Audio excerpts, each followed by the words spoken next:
ഒരുപാട് പേടിപ്പിച്ച് ദേഷ്യപ്പെട്ടൊന്നും പഠിപ്പിക്കാറില്ല.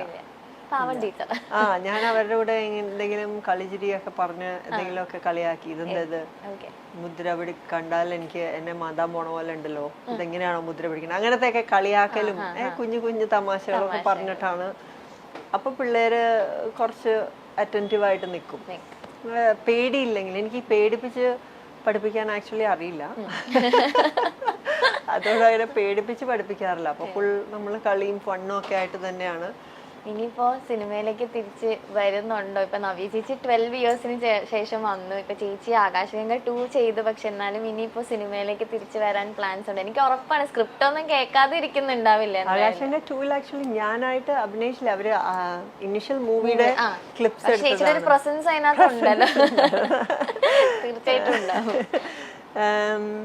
ഞാന് അതെ സ്ക്രിപ്റ്റ്സുകൾ കേൾക്കുന്നുണ്ട്, ഇല്ലാന്ന് ഞാൻ പറയുന്നില്ല. പക്ഷെ അത് സമയമാകുമ്പോൾ നടക്കട്ടെ എന്ന് വിചാരിച്ചിട്ട് ഇരിക്കുകയാണ്. ഇവരില്ല അങ്ങനെയൊന്നും തീരുമാനിച്ചിട്ടൊന്നുമില്ല, അങ്ങനത്തെ തീരുമാനങ്ങളൊന്നുമില്ല. പക്ഷെ ഒരുപാട് കാര്യങ്ങൾ ലൈനപ്പായി വരണം ഞാൻ അവിടുന്ന് എത്തണമെങ്കിൽ. അതുകൊണ്ട് അതുപോലേക്ക് ഇപ്പൊ US-ലാണെന്നുള്ളതൊരു റീസൺ ആണോ ഇപ്പൊ ഇങ്ങോട്ട് വരാൻ പറ്റാത്തതിന്റെ? അങ്ങനത്തെ ഇല്ല, അങ്ങനെയില്ല. ഇപ്പോഴത്തെ ഒരു സ്റ്റേജില് ലോകം ഇങ്ങനെ ചെറുതായിക്കൊണ്ടിരിക്കുക. സോ അപ്പോൾ നമുക്ക് ഒരുപാട് കാര്യങ്ങളെല്ലാം പ്ലാൻ ചെയ്ത് സെറ്റാക്കിയിട്ട് വന്ന് ഇറ്റ് ഈസ് ഡൂവബിൾ ആണ്, പോസിബിൾ ആണ്. അന്നും ഡൂവബിൾ ആയിരുന്നു. പിന്നെ അത് ഒരുപാട് ഗ്യാപ്പ് അങ്ങനെ വന്നത് കുട്ടികളും അങ്ങനത്തെ റെസ്പോൺസിബിലിറ്റീസും ഡാൻസ് സ്കൂളിലേക്ക് ശ്രദ്ധ കേന്ദ്രീകരിച്ചിരുന്നു. അപ്പം അങ്ങനെയൊക്കെ അപ്പോഴും ഇടയ്ക്കിടയ്ക്കൊക്കെ ഇങ്ങനെ സ്ക്രിപ്റ്റ്സ് ഒക്കെ കേൾക്കുന്നുണ്ടായിരുന്നു. പക്ഷെ എന്തെങ്കിലുമൊക്കെ റീസൺ കൊണ്ട് അതിന്റെ ടൈമിങ് വരുമ്പോൾ ഒന്നുകിൽ അവിടെ മാറിപ്പോവും, അല്ലെങ്കിൽ അതിന്റെ അവര് സെറ്റ് ആവുമ്പോൾ എനിക്ക് വരാൻ പറ്റില്ല. അങ്ങനെയൊക്കെ ഹിസ്റ്ററി, സിവിക്സ്, ജോഗ്രഫി ഇതൊക്കെയാണ് എൻ്റെ തലയില്. അപ്പോൾ ആദ്യത്തെ 5-6 ദിവസം അങ്ങനെയായിരുന്നു. അപ്പൊ അതാണ് ഓർമ്മ.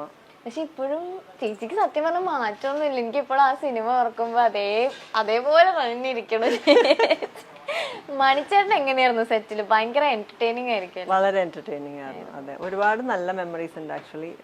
ഒരു സോങ് സീക്വൻസ് ഉണ്ട് അതില്, പിന്നെ ഒരുപാട് കോമഡി സീൻസ് ഉണ്ട്. ആക്ച്വലി അതില് ഒത്തിരി പേരുണ്ട്. ജഗതി അങ്കിൾ ഉണ്ട്, ഇന്ദ്രൻ ചേട്ടനുണ്ട്, സൈനൊക്കെ ഉണ്ടായിരുന്നു, ലളിത ആൻറ്റി, ചിപ്പി ചേച്ചി, ജഗദീഷ് ചേട്ടൻ, ഭയങ്കര സ്റ്റാർ കാസ്റ്റ് ആയിരുന്നു. സോ അതില് ആക്ച്വലി കല്യാണ വീട് പോലെയായിരുന്നു.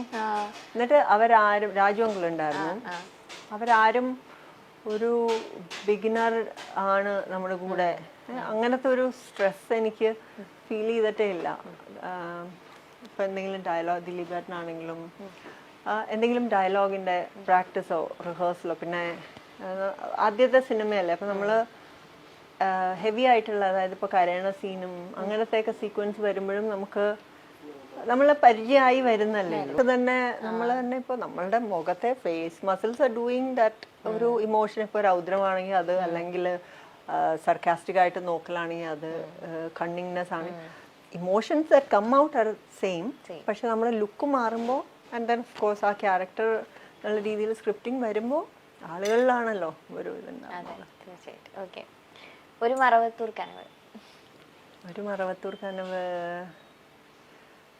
Lal ജോസാറിന്റെ first cinema. കോഴിയുടെ സീൻ എനിക്ക് ആദ്യം ഓർമ്മ വരാം. ഞാനാണെങ്കിൽ പ്യോർ വെജിറ്റേറിയൻ. എന്നിട്ട് ഞാൻ വിളമ്പി കൊടുക്കലൊക്കെ ഉണ്ട്, ചിക്കൻ കറിയൊക്കെ വിളമ്പി കൊടുക്കണ സീനൊക്കെ ഉണ്ട്.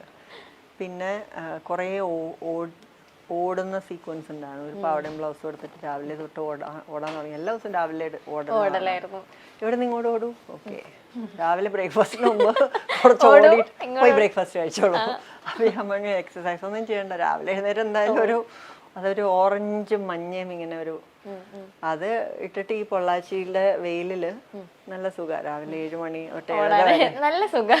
Everyday free. ഇപ്പോഴത്തെ പോലെ ജിം മെമ്പർഷിപ്പ് ഒന്നും ആവശ്യമില്ല.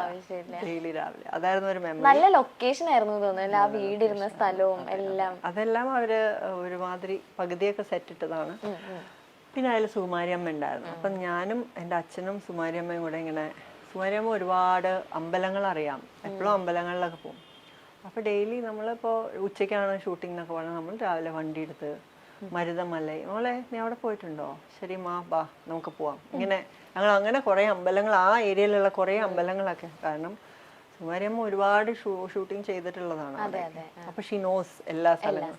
അങ്ങനെ എന്നിട്ട് കുഞ്ഞു കുഞ്ഞു അമ്പലങ്ങൾ അതിനൊക്കെ ഓരോ ഹിസ്റ്ററി ഉണ്ട്. അപ്പൊ എനിക്ക് ഇഷ്ടം അതൊക്കെ കേൾക്കാൻ. അപ്പോൾ കേൾക്കാനും അവിടെ പോയി തൊഴാനും ഒക്കെ. അപ്പം ഞങ്ങളിങ്ങനെ അവിടെ ചുറ്റിനുള്ള ഉച്ചയ്ക്കാണ് ഷൂട്ടിംഗ് ആണെങ്കിൽ നമ്മൾ രാവിലെ പിലിഗ്രിമേജ് ആണ്, അതെ, വെറുതെ ഇരിക്കണ്ടല്ലോ. വൈകുന്നേരം ആണെങ്കിൽ വെറുതെ ആക്ച്വലി വെറുതെ ഇരിക്കലല്ല, BA-ക്കുള്ള പഠിക്കാനുള്ള പുസ്തകമൊക്കെ പെട്ടിയിലുണ്ടായിരുന്നു. പക്ഷേ നമ്മള് ദൈവത്തിനോടും കൂടെ പോയി പറഞ്ഞേക്കാം.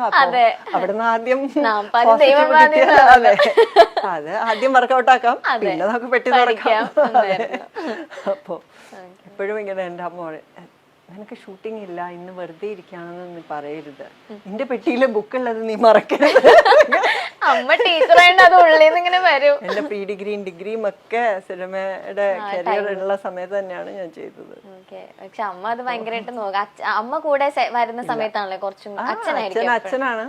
അപ്പൊ അച്ഛനെ ഇങ്ങനെ രാവിലെ അമ്മ വിളിച്ചിട്ട് അവളെല്ലാം വായിക്കണ്ടോ, അവളെല്ലാം പഠിക്കണ്ടോ ഇതൊക്കെ ചോദിക്കുമായിരുന്നു. അപ്പോ പക്ഷെ ഇതാണ് ഒരു മെമ്മറി, ഒരുപാട് അമ്പലങ്ങളിൽ പോയതും പിന്നെ ശ്രീനിയേട്ടൻ്റെ കൂടെയുള്ള കോമ്പിനേഷൻ. അതിൽ ഒരുപാട്, അതും എല്ലാം ഒരുപാട് ആർട്ടിസ്റ്റുകളുള്ള സിനിമകളാണ്. ലാസ്റ്റ് കഥാനായകൻ. കഥാനായകൻ അനദർ കല്യാണ വീട്. കല്യാണ വീടെന്നൊന്നും പറഞ്ഞാൽ പോരാത്. അത് വല്ല എനിക്കറിയില്ല അതിനെന്താ ഒരു എന്താ എംപയർ എന്നോ വല്ല കിങ്ഡം എന്നൊക്കെ പറയേണ്ടി വരും. ആക്ച്വലി അതില് ഒരു കാറ്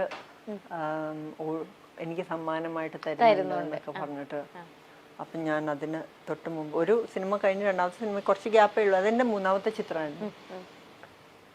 അപ്പോൾ അതിന് വേണ്ടി അതിനാണ് ഞാൻ ഡ്രൈവിംഗ് ഒക്കെ പഠിച്ചത് ആക്ച്വലി.